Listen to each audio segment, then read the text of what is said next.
I'm Simon Otto. I'm the director of That Christmas. I'm Justin Hutchinson-Chatburn. I'm the production designer of That Christmas. The film is based on a book by Richard Curtis. What struck you about it that made you want to make a film?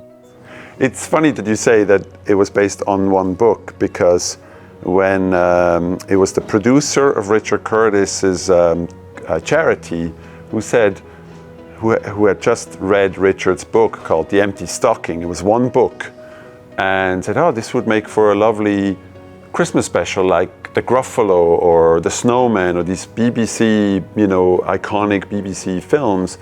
And he started talking about these as a Christmas special. And over time, Richard wrote a second and a third book. And when Locksmith Animation was approached about the first book by this producer, there was already a second one. And little by little, we started thinking about, instead of doing a Christmas special, we could do a feature film that intertwines these stories, knowing that Richard Curtis had done movies about multiple storylines like Love Actually. And immediately we all imagined that this makes sense. This would be really great to tell a story about a Christmas gone wrong, a Christmas that is cancelled, feeding in these three storylines and bringing them together. So I was already on the film at that point when we were first talking about a special, and then the idea came up of a multi-threaded storyline, and that appealed to me as a director very much, because it's very unusual in animation to tell a story with multiple characters that sort of follow multiple storylines. It's a little bit more like what I see in great TV series today, where you follow multiple characters through these storylines, and that to me made it interesting because it was something different. That Christmas is Locksmith Animation's second feature film. What changed in the process? What lessons did you learn from the first? Wow, that's a good question. We worked with DNEG on both films, and I think Ron had a much bigger scale in the sense of like what the world was, and we had a much smaller scale in our world. I think we'd already built sort of relationships with them, so that kind of helped us a great deal, because we were already kind of in the same space together. But there were two very distinct movies, so it's kind of you couldn't really translate what we did with Ron into the world that we did with Christmas. So we kind of we built it from the ground up. But I'd certainly say that a lot of great friendships were made with DNEG through the first film, and so it meant going into the process again was an awful lot more comfortable, essentially. And I would say that the big benefit that Locksmith made a movie at Locksmith before was internally at Locksmith.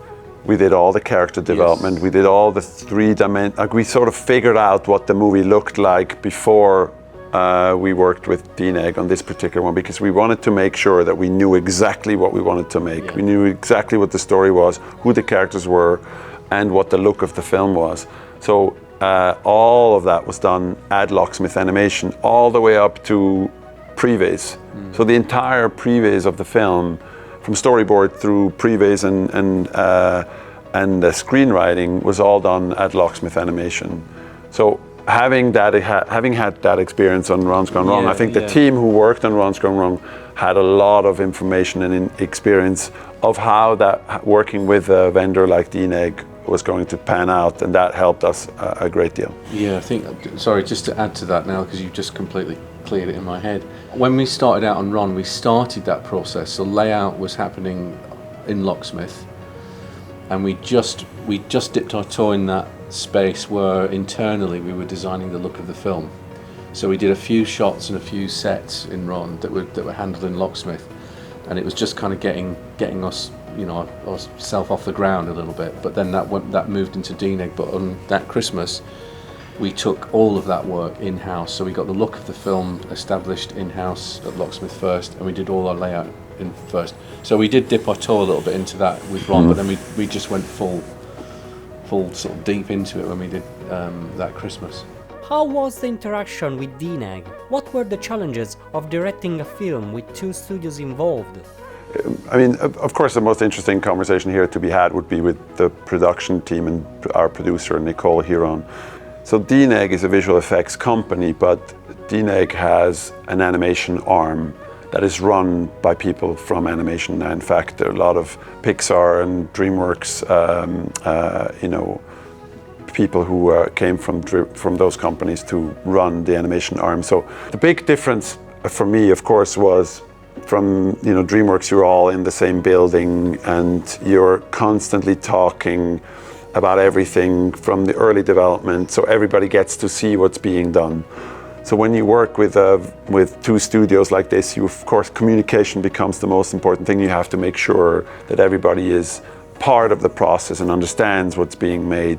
And that was always very important to me, that, for example, character animation to me is an extension of storyboarding.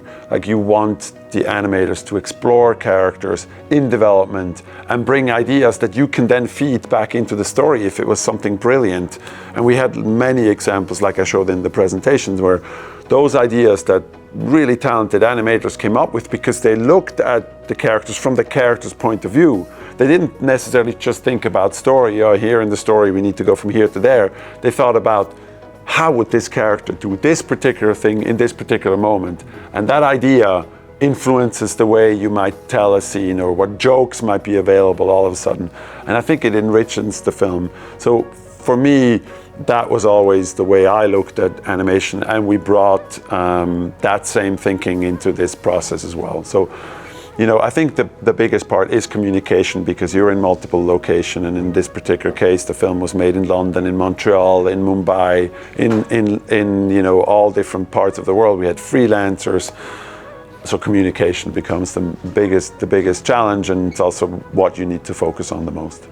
How do you make a Christmas movie, being a theme that has already been explored many times? Well, you forget about it.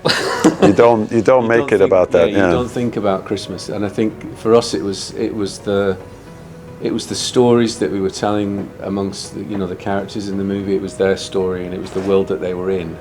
And it's just a consequence that it's happening at Christmas. So that, Christmas doesn't become centre stage. It's the lives of these characters that is centre stage. And I think by doing that, and perhaps focusing more on their world and what was around them, in particular all these little interiors that supported who they were, that's pretty much how we approached it. Because we said earlier, it's not necessarily a Christmas movie. It just happens at Christmas. Yeah.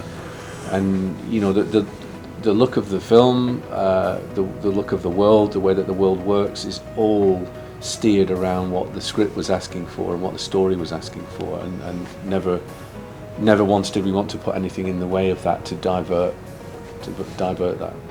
that experience. So for us, for me as a director, it was very important that this is a story about family traditions that any kind of culture, whether you're Jewish or come from India or other places, like these family traditions, moments where the entire family comes together for a traditional meal or a festivity, are filled with expectations.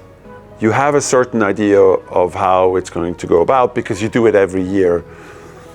What I really set out to do was, I want to tell that story, and I want to fulfill my duty as a director, because what we set out to do was to make a movie in animation that feels like a Richard Curtis movie based on his books, his screenplay. And therefore, for me, it was about research. It was research about these traditions, about what could happen during these traditions and how do we deal with that, and all the expectations that come with it, and how those expectations are generally not met. Christmas never turns out exactly how you expect it to be. So that to me was the whole premise of the film. Christmas in a way is the backdrop. Like we never created scenes that we wanted, like, well, it's a Christmas movie, therefore we must have the scene where all the kids sit around the Christmas tree and unwrap gifts. That's not what the story was about.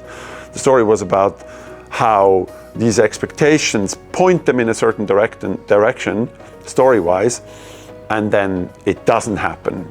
How does that work? Yes, we have Santa, yes, we have a reindeer, but the story really is a story about these expectations, how these expectations go wrong and don't happen, and how they then get themselves out of this pickle.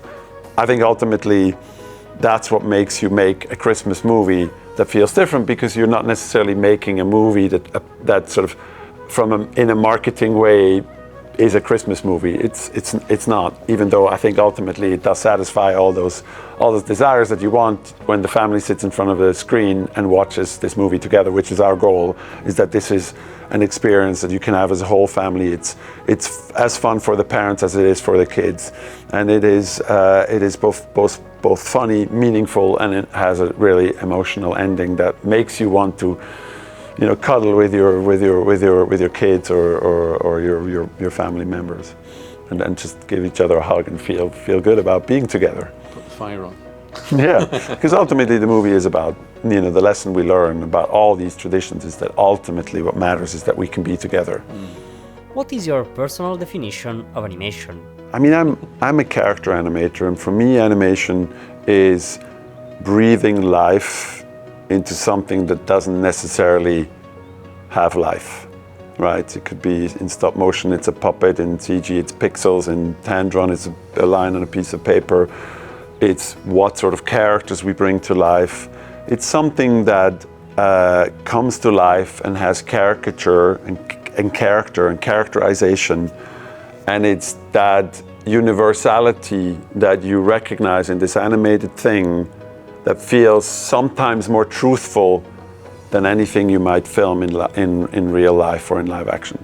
That to me is the power of animation. My favorite film is The Jungle Book, the original Jungle Book, because when I saw this as a kid, I couldn't quite comprehend and compute how this is real. How is this, like, to me, these were real characters that, you know, had real emotion, had real caricature, and they were real characters. That's the magic of animation, and it still does the same thing to me as it did when I was, you know, a 10-year-old kid. It's more of a definition of the way I see animation is this.